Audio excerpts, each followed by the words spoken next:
ব্লকের অন্তর্গত কুঞ্জবন গাঁওসভা, কল্যাণপুর গাঁওসভা, আমরা 4 জন বেকারকে স্বাবলম্বী করার লক্ষ্যে এখানে টমটম দেওয়া হয়েছে, ওনাদেরকে ট্রেনিংও করা হয়েছে।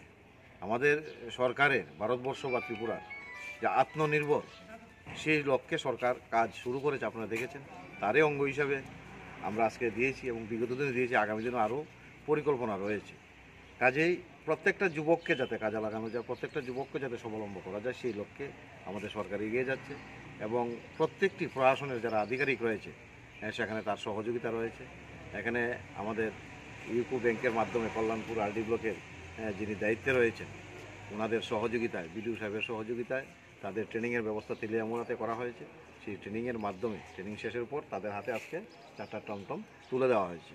তা আমি সবার কাছে অনুরোধ রাখবো একটাই, যে এই সরকারকে সহযোগিতা করা, সরকারকে এগিয়ে নিয়ে যাওয়া, কারণ সরকারের যে মূল লক্ষ্য উদ্দেশ্য সেটা মানুষের কাছে আজকে পরিষ্কার হয়ে গেছে।